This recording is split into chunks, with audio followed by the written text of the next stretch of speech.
የኛ እናት ወላዲት አምላክ እመብዙኃን ፈጥሮ ደራሿ ጭንቃ አማላጇ የብርሃኔ እናት ሞነሽ እማዋየሽ አቤት እምዬ ስምሽ ብዙ ክብር ይግባሽ እናቴ እመቤቴ ወላዲት አምላክ። እቺ ስመ ብዙ እንዲህ እያሏት ትደርስላቸው ነበር። ምጡ ሲመጣ ማርያም ማርያም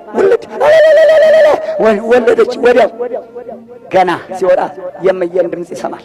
እምዬን ያውቃታል። የእናቴ ዛሬ ገና ወገቧን ያዝ ያዝ ሲያደርገው ሄሎ አምቡላንስ ቶሎ ድረስ ቀይ እናቱ ካችላል ይሄዳል። ላጥ ያደርገዋል። በቅ ሲል ምላጭ ነው የሚያየው። የተወለደው ምላጭ እናቱን አባቱን አገሩን የሚላጭ ወገኑን የሚላጭ መጨረሻው ምላጭ እግዚአብሔር ያጥናሽ እናት ሀገር ኢትዮጵያ።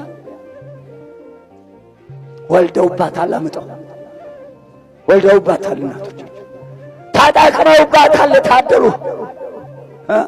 እነሆ ዙፋኑም እሳት ነው አለ ነቢየ ልዑል ዳንኤል። እነሆ እሳት ነው ዙፋኑም አለ። እናቴ ልጅ ድንግል ወላዲተ አምላክ ዙፋኑ ናት። ዙፋኑ ናት እኮ ድንግል ወላዲተ አምላክ። ዙፋኑም እሳት ነው አለ። ዙፋኑ ናት።